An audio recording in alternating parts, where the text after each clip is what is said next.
Assalamualaikum warahmatullahi wabarakatuh. Bismillahirrahmanirrahim. Alhamdulillahil alamin. Wa bihi nasta'in ala umuri dunya waddin. Wassalatu wassalamu ala asyrofil mursalin wa ala alihi wa sahbihi ajma'in. Yahyikum bi rahmatika nastaghits. Yahyikum bi rahmatika nastaghits. Yahyikum bi rahmatika nastaghits. Aslih lana sya'nana kullahu wa la takilna ila anfusina tarfata 'ain. Allahumma zidna wa la tanqusna wa akrimna wa la tuhinna wa a'tina wa la tahrimna wa athirna wa la tu'thir 'alaina wa ardina warda 'anna. Alhamdulillah, kembali kita seperti biasa setiap pagi diberi Allah nikmat menyebut alhamdulillah. Nikmat menyebut alhamdulillah ini bukan semua orang dikasih. Kadang-kadang orang lupa kepada Allah, lalu lupa berterima kasih, bersyukur kepada Allah. Kita masih dibantu Allah untuk menyebut dan memujinya. Alhamdulillah di pagi yang penuh barakah ini, selawat dan salam ke atas Rasulullah SAW. Tadi dalam salat kita bersama surah Taha juz 16 halaman 312 sampai 313. Kita sholat tadi dalam 20 maaf ya, dalam 20 ayat saja. Ini diambil satu ayat 13 halaman 313. Cantik ya, halaman 13 ayat 13 halaman 313. Satu ayat pendek. Wa ana khatartuka fastami' lima yuha.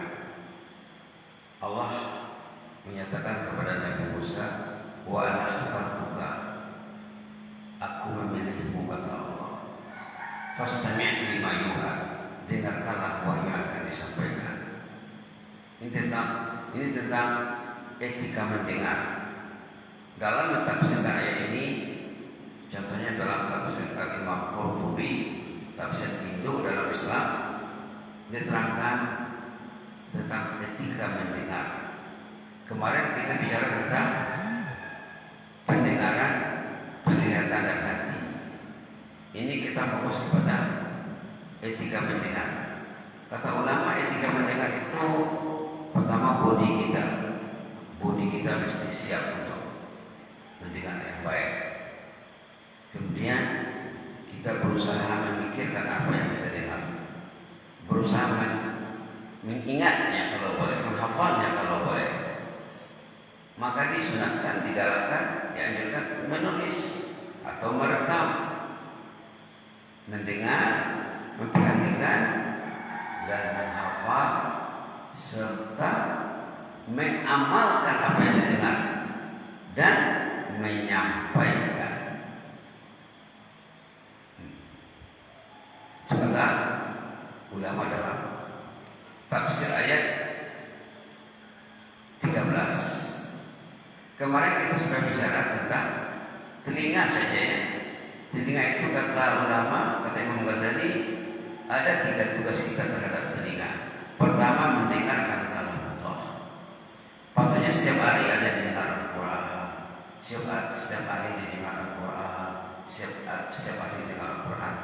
Saya ingat waktu bicara dengan Syekh Andi Jabir Al-Marhum rahimahullah di Malaysia dalam satu acara, bukan waktu ceramah ya, dalam pembicaraan biasa saja. Katanya kalau kita mau mendengar Quran waktu kita tidur, contohnya dipakai, dipasang Quran murattal. Sekarang kan banyak jual. Kalau kita mau mendengar secara konsisten rekaman Al-Quran waktu kita tidur dengan suara yang sederhana ya, itu katanya dapat menyembuhkan banyak penyakit, antara lain sel-sel otak. Sel-sel otak yang sudah rusak, sel-sel saraf yang sudah rusak. Kalau kita tidur, kita mendengar kalau malam dibaca, itu dapat merawat kita tempat tidur sambil terapi. Saya teringat kisah seorang ayah yang koma 15 tahun rumah sakit. Ini kisah benar Pak ya, kisah saleh. Ayah ini koma 15 tahun.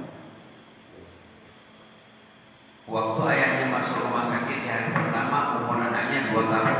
Anaknya perempuan. Anaknya berumur 2 tahun, belum tahu apa-apa. Tiba-tiba ayahnya sakit, masuk rumah sakit, koma gara-gara eksiden, gara-gara kecelakaan di jalan tol, kecelakaan tunggal.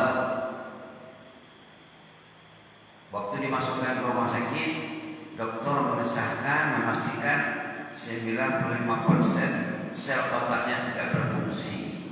Hempasan kuat dari kecelakaan tadi. Sampai 15 tahun ayahnya terbaring di rumah sakit. Anaknya yang pada awalnya umur 12, sekarang sudah 17. Lalu satu malam dia bilang sama ibunya, "Mak," katanya, "malam ini saya ingin mendoakan ayah, ingin baca Quran di dekat ayah, ingin menterapi ayah, merawat ayah, insya Allah bisa sembuh." Itu harapan kita, kata si anak. Kata si ibu, "Tidak usah nanya, dokter sudah pasrah. Kita tunggu takdir saja lagi, tunggu hari kewafatan kematiannya saja lagi." Kata si anak, "Jangan begitu mak, saya akan coba." Kata si ibu, "Kalau kau rasa yakin, pergilah dia sendiri ke rumah sakit. Dibacanya Al-Baqarah, dibacanya Al-Baqarah dari awal sampai akhir, diterapinya ayahnya dengan Al-Quran. Dia berdoa. Duduk ayahnya. Nah, bisa dibaca kisah ini di majalah Manhajun apa ya. Nanti kalau ingin bisa saya tunjukkan linknya, rujukannya di majalah Manhajun. Jadi penyakit manusia ini banyak yang bisa sembuh dengan Al-Quran, dengan zikir, dengan menghadap Allah. Tetapi manusia lupa kepada Allah. Dipanggil Allah saja ke rumahnya dia tidak datang, macam mana? Kalau dia sakit, dia pergi ke rumah sakit. Tapi kalau dia sehat, Allah memanggilnya, tidak dengar dia. Itu kan aneh. Aneh ya. Banyak kisah seperti ini. Ada juga kisah seorang jemaah itu ketemu dengan saya di Brunei, di negara Brunei Darussalam. Dia stroke, dia terapi dengan membaca tasbih subhanallah walhamdulillah wala ilaha illallah wallahu akbar wala haula wala quwwata illa billahil aliyyil azim. Tadi dengan Al-Quran, sekarang dengan zikir, dibaca, sembuh dari stroke-nya. Maka kita belum mendengar ya, kita belum mendengar kisah-kisah orang saleh, kisah-kisah orang yang berhasil, kisah macam mana orang merawat penyakit yang menimpa, penyakit yang tiba. Kalau kita pikir kita tidak perlu Allah, tidak perlu Quran, tidak perlu zikir. Kalau saya sakit, saya ke rumah sakit. Kalau saya sakit, saya ke hospital. Tidak ada Allah di hatinya. Itu kan rugi. Berarti dia membelakangi Al-Quran. Ada warning, ada peringatan keras dalam surah Al-Qaha bagi orang yang membelakangi Al-Quran. Wa man a'rada 'an dzikri fa inna lahu ma'isyatan dhanka wa nahsyuruhu yaumal qiyamati a'ma. Dalam surah kita bicara tentang surah Al-Qaha tadi ya. Ini juga surah Al-Qaha ayat 124, halaman 320. Wa man a'rada 'an dzikri wa inna lahu ma'isyatan dhanka. Siapa yang menjauhkan diri daripada Al-Quran, daripada peringatan Allah, daripada zikir, hidupnya akan serba susah. Fa inna lahu ma'isyatan dhanka. Dia akan dililit oleh kehidupan yang serba susah. Banyak masalah demi masalah.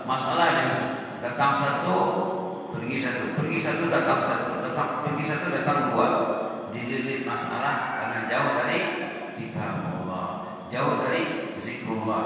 Wa man a'rada an dzikri, siapa yang berpaling menjauh daripada peringatan Allah, daripada kitabullah, fa inna lahu ma'isyatan dhanka, dia akan dililit oleh kesukaran, kesulitan demi kesulitan. Wa nahsyuruhu yaumal qiyamati a'ma, dari kemudian nanti waktu berbangkit tidak ada matanya. Lagi berat. Jadi kiamat tidak ada matanya. Orang itu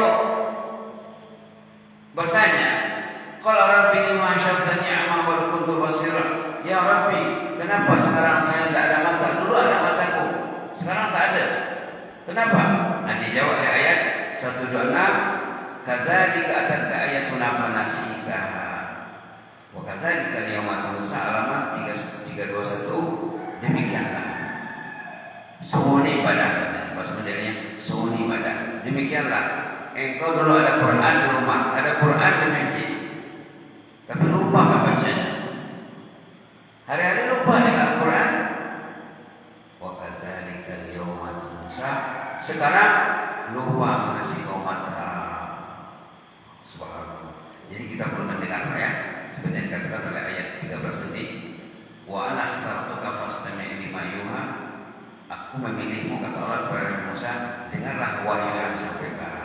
Maka kita wajib mendengar wahyu, di samping wajib mendengar hadis, wajib mendengar hikmah ulama. Mudah-mudahan ada manfaatnya. Jazakumullahu khairan. Inni uhibbukum fillah wa astaghfirukumullah. Wassalamualaikum.